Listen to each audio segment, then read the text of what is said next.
All right, so identifying pain points in your online hybrid course.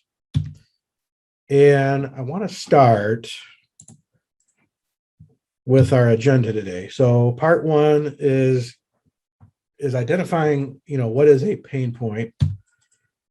Part two is talking about empathy, how empathy for your students' journey through your course is an essential part of identifying, what areas they're struggling with in your course. And we're talking about the structure of your course, not necessarily their ability to comprehend what you're teaching, but more so just the structure around that you've put together. Part three, we're going to talk about student feedback, because this really gets into the nuts and bolts of some of the ways you can try to empathize with your student and hear their voice so far as their experience learning through the courses that you build. And then we're going to be identifying common pain point areas, and that's more actually toward the front. I've modified this and I didn't get rid of that. So let's talk about our learning objectives for this course. So by the end of this course, you're going to be able to explain what is meant by a pain point when we talk about, course design. You're going to be able to use empathy for your students to identify pain points in your course. And then you're going to be able to, discover methods or think about methods in which you can gather information, feedback from your students, and gather that data and use that data to make changes to your course that will make it easier for students. All right, so for this, just a couple not necessarily ground rules, but I might ask you some questions, and if you want to just respond in the chat, that's perfectly fine. So we're going to do interaction. If you want to chime in with your voice, fantastic. If you just want to respond to some of the discussion questions we have in this workshop by just, popping it in the chat, that's great too. All right, so what are pain points? And I'm sure all of you already have. Some of you may even have heard the term pain point, or even if you haven't, I think we all get the idea. But just for the sake of having a unified understanding of what we mean when we say pain point, we're just going to walk through this a little bit. So definition of a pain point. And this is according to, one person who is an expert in user experience design. And I'll talk to you a little bit more about that. But what they say is that pain points are user discomforts experienced by the user while using a particular product. They exist in diverse forms and could be severe or slightly insignificant. So this idea of user design comes from a design theory called design thinking. And design thinking is the idea is, here, let me get to this. So design thinking is this idea that when anybody designs anything for other people, that the people, the humans, should be at the center of thinking about, how am I designing this? I'm designing it for people. What types of barriers are arising in my design? And you can't really be aware of that until you actually engage with the users. In this case, users for us is our students. So, UX design is something that you'll see talked about a lot in the design world, from whether it's designing cars to designing learning experiences. So I'm kind of putting a spin on this. We're going to call it student experience and student experience design. So we're taking and borrowing the theories of design thinking and then applying it to ourselves as as teachers and instructors, as people who create these learning ecosystems, our experiences. And within design thinking, it's pretty much a non-linear process where it does begin with the idea of empathizing with the user, or in this case, we're trying to empathize with the student, and try to really get a handle, or at least broaden our understanding of what is it like for them to navigate their way through our courses in Canvas and all the other details that are within that. And so we're not going through this whole thing. This is not a design thinking presentation. This is about pain points. So for this presentation, this workshop, one of the main themes is this empathize part. Okay. So in design thinking, to empathize is to fully understand the experience of the user, in this case, the experience of the student for whom we are designing. So we do this through observation, interaction, and immersing yourself in their experiences. Now, user design design thinking does it in a manner of really actually doing observation. They're doing it in a manner of really understanding how the user's thinking and feeling and how they're experiencing. And we're kind of limited in how we can do that. And plus, the methods they use are so involved that it's kind of prohibitive for a very busy community college instructor to engage in. So we're going to try to distill this down to some methods that are accessible for the time constraints for instructors. So continuing on this theme of empathizing, we have the definition here. So we all know what empathizing means. It means to heighten our understanding about the feelings and experiences that people have in their own life. In this case, we're specifically interested in how our students experience our the courses that we've created. So moving on. When you go into the world of UX design, they have 4 different major types of pain point categories: financial pain points, product pain points, process pain points, support pain points.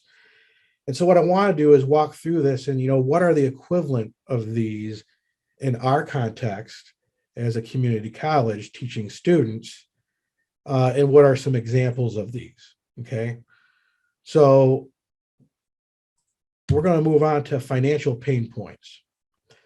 So obviously financial pain points have to do with user issues, our student issues that have to do with money. Now, when we think of course design, specifically like with Canvas, the question is, where does money really, does financial considerations play a role? And so my question to you is, and you can pop your thoughts in the chat or chime in, but in what ways can money become a pain point for a student in our own course design? What do you think? And I'll give everybody a moment to think about this, and you could pop it in the chat or say what you want.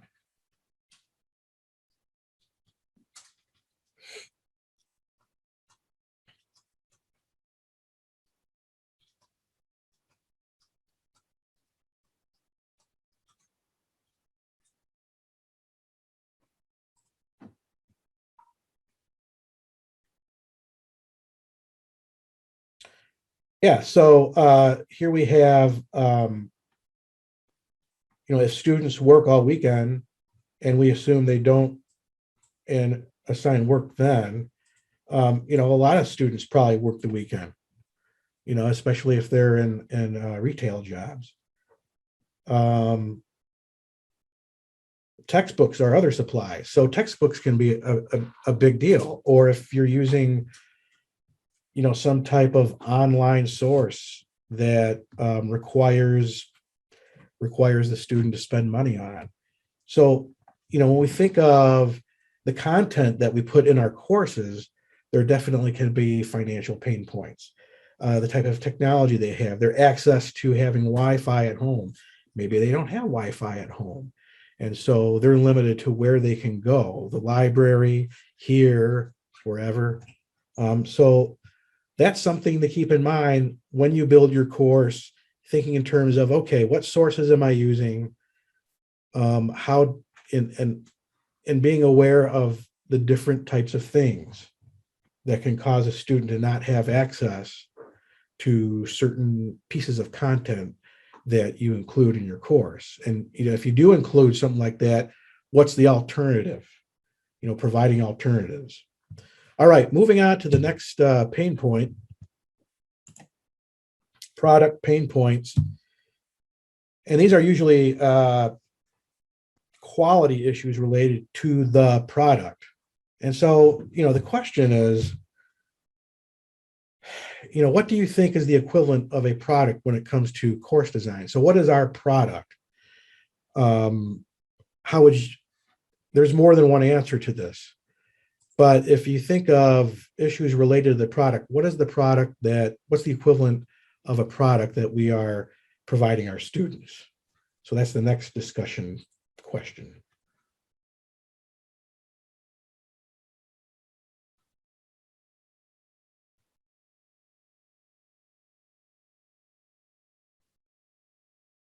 Yep, course content, information, question mark. No, that's true.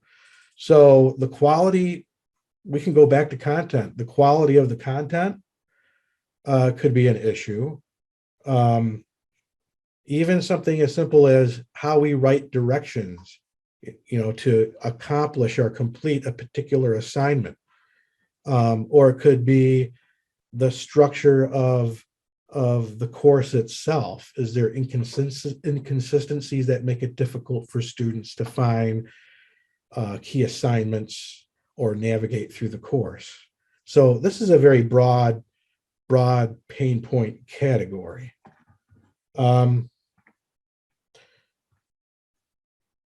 Yep. So then Veronica writes, the product could be the course material or the understanding of why the material may connect or matter to the student in their life.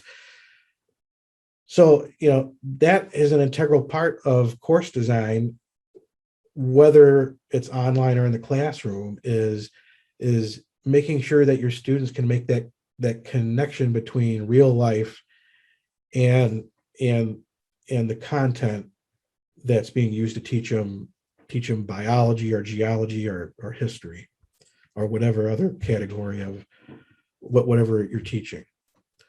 All right, moving on. Process pain points, you'll see these overlap quite a bit. But with process pain points, these are frustrations that prevent the user from getting from point A to point B. And you can see how this overlaps with the previous pain point category quite a bit. So think in terms of navigation, right? That's one of the most common pain points, is when students are attempting to find something, like, for example, let's say the syllabus.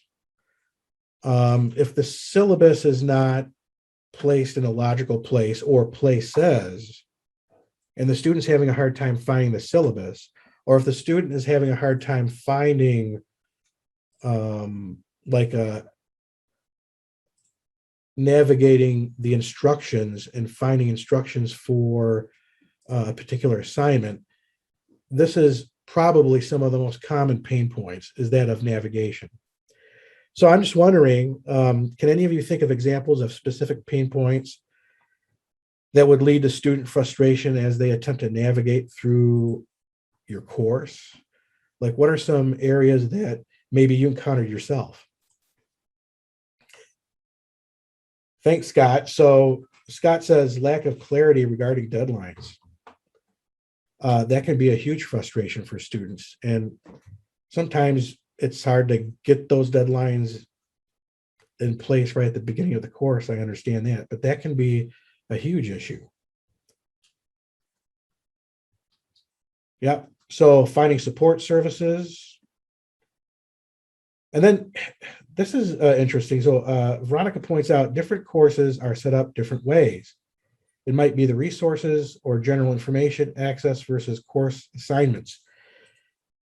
And I think that this is a challenge for us as an institution is, we all have the freedom to design courses the way we want, but the problem for students is that they're trying to navigate courses that are structured in different ways. And that would be, I don't know, here's my metaphor for that. For each class, in-person class, a student has to navigate a different building for every course. The hallways are different and so forth. So they have to figure out a new building every time they have a new course. And we wouldn't want, that puts an undue burden on their cognitive load. So then the question is, how can I incorporate some type of more unified way of structuring my course? So right out of the gate, students are familiar with what we're presenting. And that's another discussion that maybe we can touch upon later.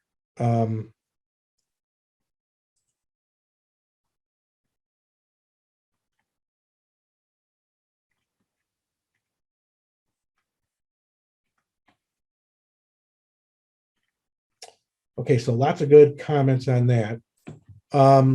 So students encounter difficulties with the course and become frustrated when they cannot find solutions or answers to their questions. And this is the support pain points, which is touched upon when we go up, because somebody mentioned this. Failure to really make it obvious where students can find support. So, and that could be in their writing or some content related issue, or it could be a technical problem with the way the course is set up or with Canvas, so forth, making it very easy for students to access support when they run into problems. Okay, so my question to you is, what steps could an instructor take to minimize support pain points?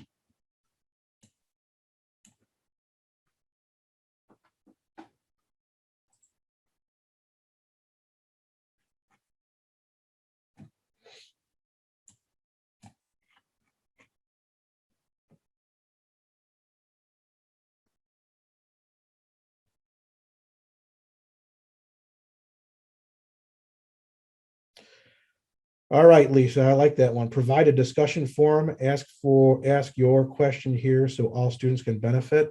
We'll be talking about that. And I know this is a common practice. And then Veronica has another great idea that I'm not including in this, and that is address common issues in an introduction to the course. So I didn't even think of that. There are common issues that can arise. And so addressing them up front is a great idea.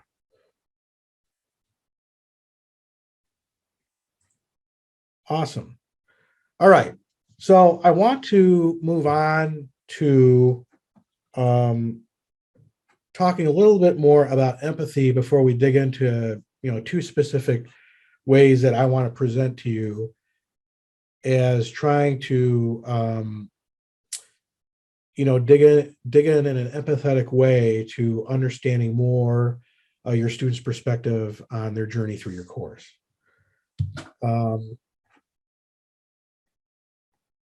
So again, defining empathy, it's the ability to sense other people's emotions coupled with the ability to imagine what someone else might be thinking or feeling. And that can be hard to do, especially with like a survey, which I'll talk about. So trying to provide students an opportunity to kind of get their thoughts out so you can hear what they're going through, and then incentivizing them to do that, because that does take time, is the question. And then also providing some space where when they have a moment of frustration with your course, they can like put it out there in that moment. Because, with this idea of design thinking and UX design, they go through a process where they have the product or the service, and they're observing the user using that service or that product, and making observations about how they're using it, when they're getting frustrated, when they're happy with it. And that's not necessarily possible with an online course, or even the online component of a hybrid course. So then the question is, how can we provide a means where, in the moment where they're frustrated, they can like pop in there and say, here's, this is very frustrating. Here's what I'm experiencing. It's frustrating. And that is where we can try to, develop some form of empathy with our students and gain insights through that. Okay. So practicing empathy. So how can practicing empathy improve our course design? Well, if we understand the student experience within our courses, that's going to reveal the pain points. When they say, I cannot find a way to get support for the problem that I am having, or I simply don't understand what I'm supposed to do for this assignment. The fact that they can express that and be specific about what it is they're experiencing, then you got your pain point. And so the question is, how do we build structures that help us capture that as soon as we can? And again, that's difficult in an online course, and also in the online components of hybrid courses. So the question is, what methods, strategies, or practices could we use to understand how students experience our courses? And I want to take a little bit more time thinking about this discussion question. I know I've kind of sped through the other ones, and I just want to respect your time. So I wanted to get to the meat of what I'm wanting to present to you here. So what methods, strategies, or practices could we use to understand how students experience our courses? What say you?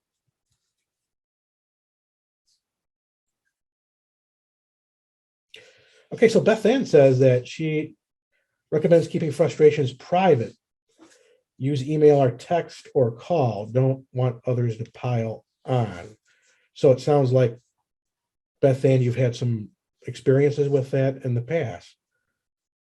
So that, you know how you're in a conversation with a bunch of people and one person says, oh, I hated that. Everyone else goes, oh, I did too.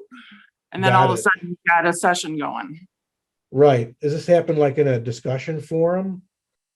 It can, if you, if you encourage students to post frustrations there, it can certainly become a session. I use a get started right discussion where they go through a video and say 3 things they learn, and then ask questions and suggest any other videos that might help to get them started, to kind of minimize that, manage it. Right. Okay, so Lisa, you write, anticipating issues and breaking up assignments into smaller components and give feedback along the way. Yeah, and that gets to the heart of just good instructional design, even in a classroom, chunking things up into shorter chunks whenever you can.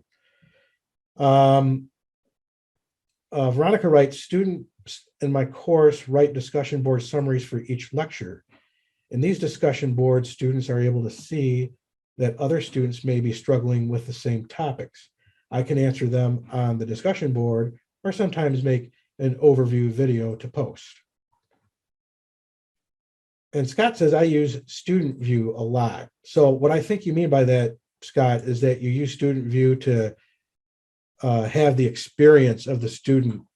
Because if you exclusively just look at Canvas through your own view, then you're not really experiencing it like they are. That's really good. And let's see, Veronica, I agree, Beth Ann, if the students have technology or other personal issue, to contact me directly.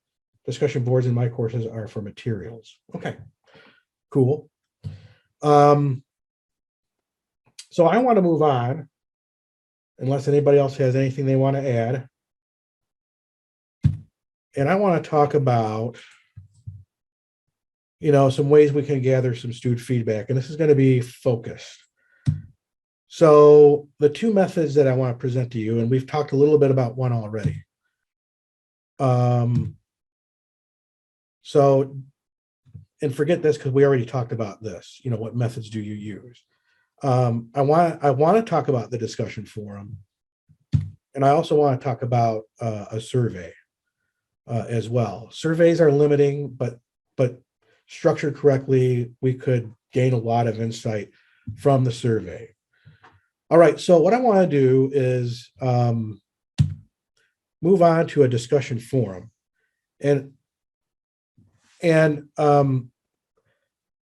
maintaining a discussion forum that's dedicated exclusively for students to post questions, concerns, or struggles. I'm gonna present an argument, and I hear Beth Ann on not wanting to get piled on and people getting negative. But part of this is to provide students a way of saying, listen, I'm a partner in your learning, and the way that my course improves is through your input. So inviting them to be partners, if you will, in how you improve your courses, because that's never ending. That's always happening. We're always looking for ways to improve our courses, and there's lots of different factors that are involved in really necessitating us, looking at and reviewing our courses and making adjustments. So, in the past, I've had course lounges, and you can call it whatever you want, but it's, and I'm very, I've done this with my students. Whoops, I'm losing my earbud.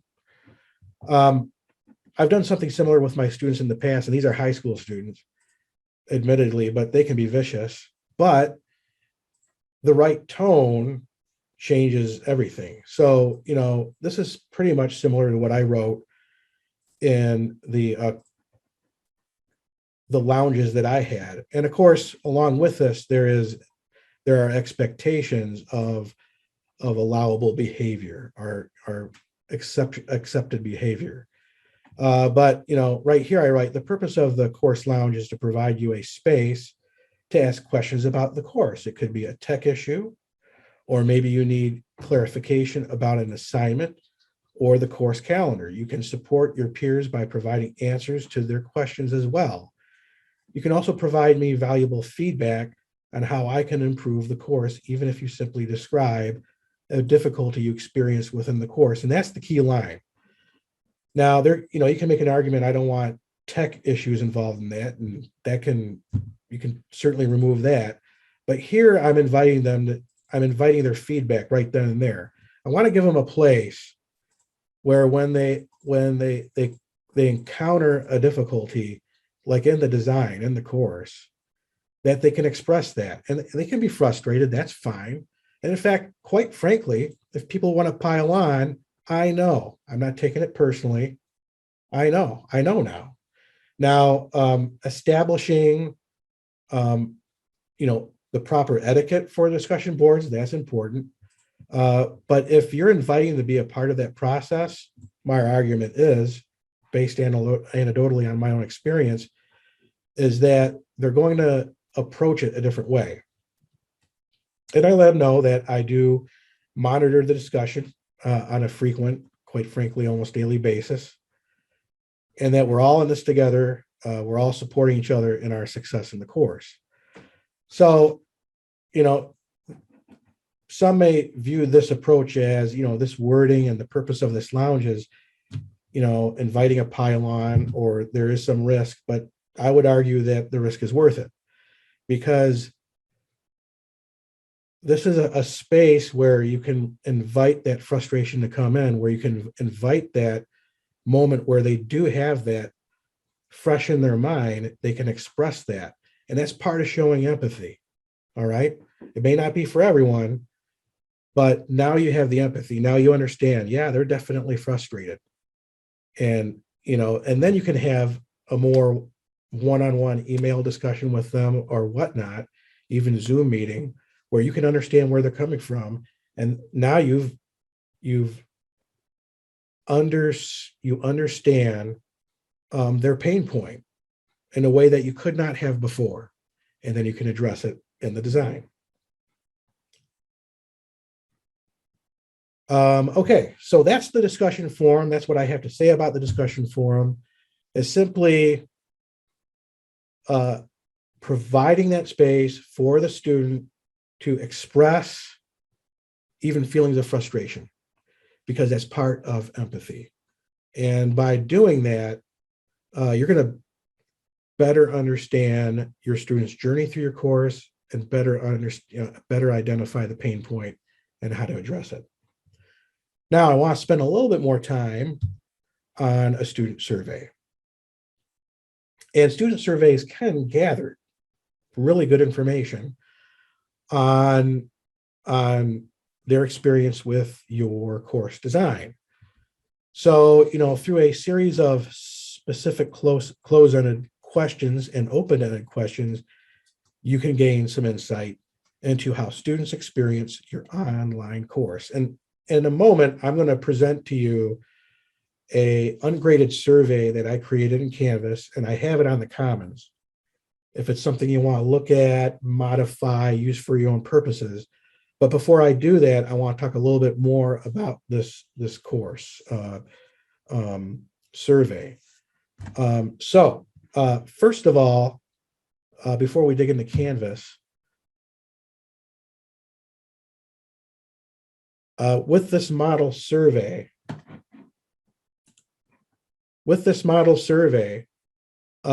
one thing I want you to keep in mind is if you were to use a model survey or your own survey that you've created, or this one, you want to make sure that if you use this survey, you need to make sure that students know this is not the official course evaluation they will take at the end of the course. So you want to make sure that you tell them, listen, I care about your experience in my course. I want to give you some time to take this. And actually, I would be very specific in my language. This is like a mid-semester thing, right? I would advise you to do this mid-semester so they have some time to experience working through your course. And then when you post this survey, give them space. Like, don't give them the same workload as they did before. If they're going to dedicate this time for you, give them space within that module, that week, or whatever, however you organize it, and tell them that. Like, I really, I value your input. I value your perspective. Therefore, I've given you space. I've taken that into consideration in your workload, because this is a workload. And some instructors may decide they give them extra credit. That's up to you, but that would be one way to incentivize it. But the other way to incentivize it is I've made space. This is not going to take extra time. This is part of what I want you to do for this module or for this week of instruction. So, and also emphasize to them, this is not to be confused with the end of the semester, where you're going to take a course evaluation, and that's very important too. But this is going to help me design the course in a way that better fits your needs and your peers' needs in the future as well. All right.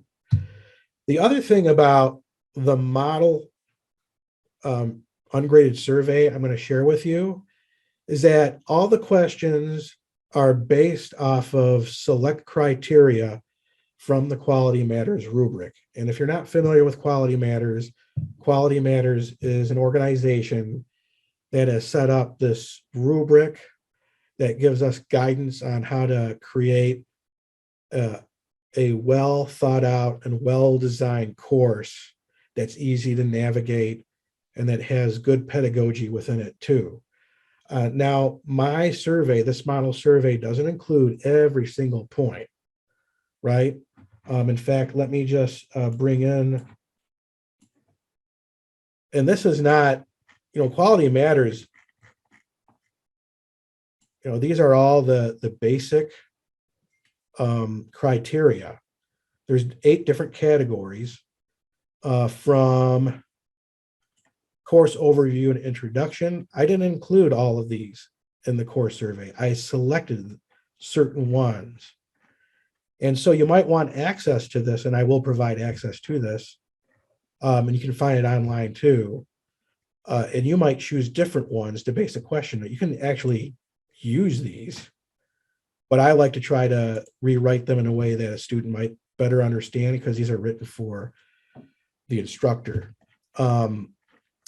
But all the questions in this model survey I'm presenting to you is based off of select criteria from the Quality Matters rubric. And again, Quality Matters can be a very complex device, but at the surface level, it's pretty easy to understand, and it provides excellent guidelines for structuring a good online course. All right, so let's move on to, I want to move on to the course or the ungraded survey I created. So let me find that. I got to bring in my, I'm just going to drag this over. Okay, so here is my, I'm in Canvas now. And so what you're going to do is I'm going to go to Canvas Commons.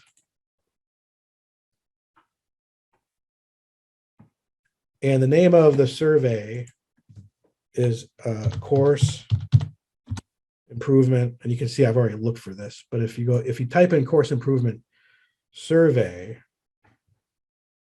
it'll be right here under David Swan. So I'm going to click on that. And I'm going to head and I'm going to import it. And I know many of you know how to do this already. But I'm going to search for one of my courses, Model Canvas course, and I'm going to import it into the course. And what that's done is it's put that quiz, that survey in my quizzes in that course. So I'm going to go to my dashboard,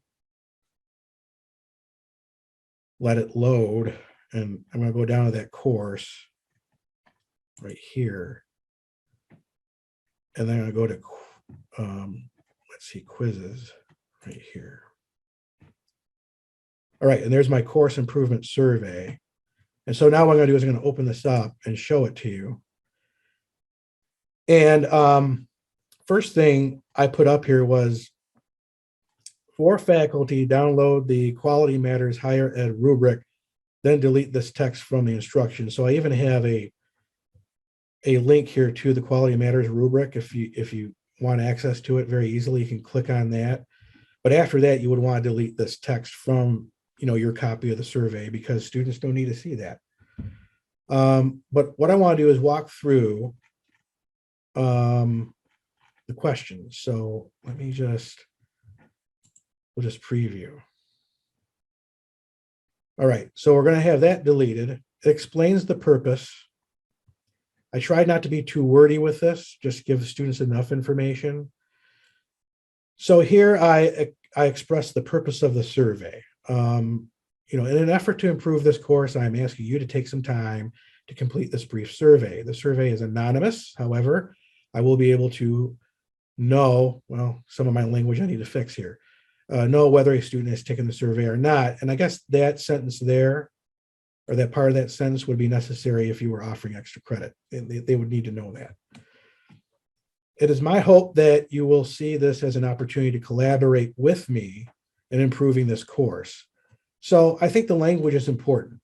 You're saying that, hey, you're collaborating with me.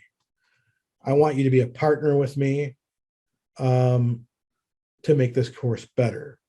So improving this course is impossible without your voice and perspective as a student. Your participation and feedback will in no way impact your grades and feedback in this course. There are 6 parts to the survey. Now, obviously, this is all just suggested language. If you decide to use this, you can change what you want. You can change anything you want with this, obviously. And so I have 6 different sections that I want them to think about and these are all based on Quality Matters, course overview and introduction, learning objectives, assessment and measurement, and so forth. You can see what it says. So that's right out of Quality Matters. And the reason why I'm doing that is because that's my focus. I know that if I focus my improvement on these areas, according to those guidelines, I'm going to end up with a pretty solid course that's easier for students to use. But again, I don't know how students are really experiencing these facets of my course. So as I work through this, section 1, course overview and introduction, please rate your in agreement with the following statement. So the instructions are embedded right in the questions of what to do. So instructions made it clear how to get started and where to find various course components. Now you may say, well, I'm pretty certain that my course is designed in a way that where it's very obvious, but from your perspective, it is. Now you'll get the student's perspective, and maybe quite a few of them might disagree that your course does. And if that's the case, you would want to dig in and figure out, well, what is it about how I start the course that would lead them to select that? That's very important information. Question 2, there was an introduction to the purpose and structure of the course. Very simple. Was there or not? So I'm not going to go through every question in here, but for each section in this survey, there's an open-ended one. And this is, are there any thoughts you have regarding the course overview and introduction? For example, do you have a specific example of something that caused you frustration or that you appreciated about the overview and introduction of the course?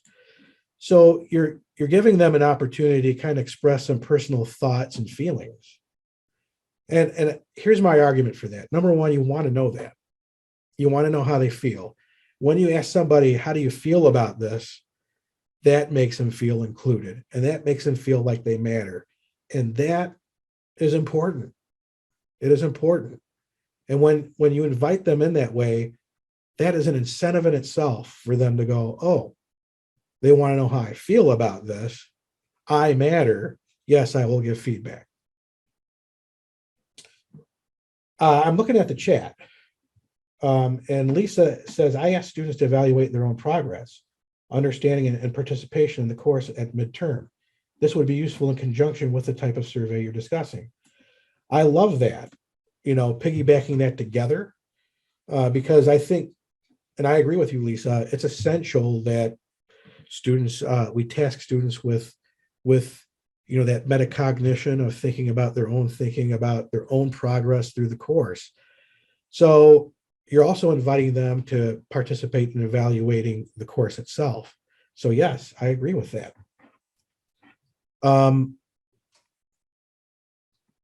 Just to go through a couple more of these. So learning objectives, which I think one day I'm going to do a workshop on learning objectives.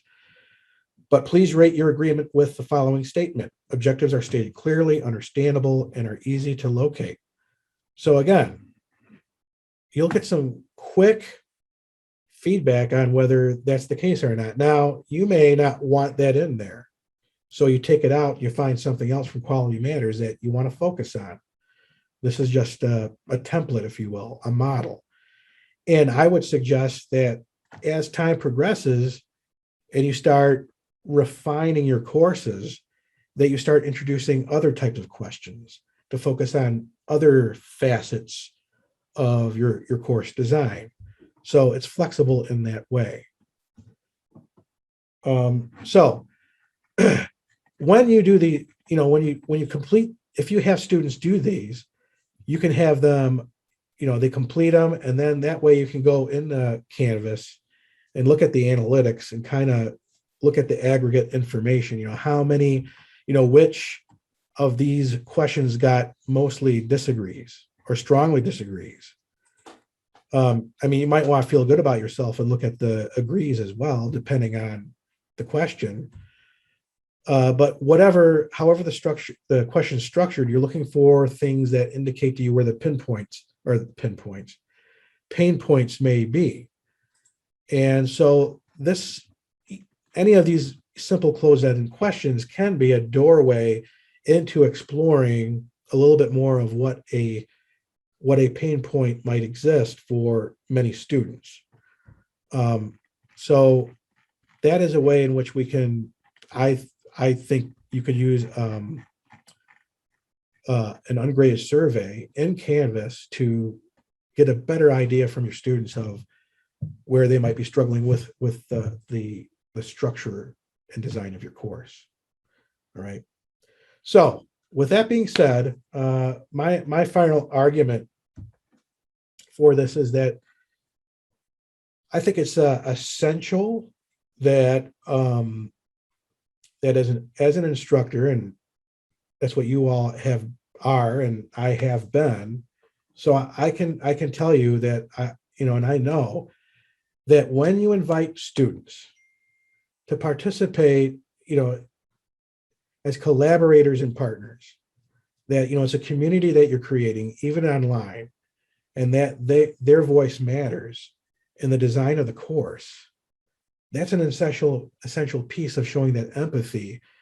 And that empathy is really what's going to lead you to really being effective in identifying pain points and removing these barriers, these pain points raised for students. And we're not just talking about students that have various types of accessibility needs, but all students. Because when you remove those, they can focus on the true objectives of your course. Whether you're teaching geology or whether you're teaching some other course, they can focus on what's being taught rather than on trying to figure out how to use the course. Those are two separate things. So we want them to quickly as possible be able to navigate that course and not use a lot of cognition to figure out the course, but rather focus on the content and focus on the skills that are being taught. So I hope that this workshop was useful, enlightening. I will be sending you a survey for you to give me feedback on what worked and what didn't in this workshop. So I appreciate all of you attending very much. And anybody have any final thoughts they want to share before we close this workshop?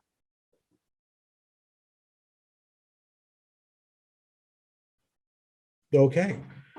Well, in that case, I bid you all a great day, and thank you for attending, and we'll see you around.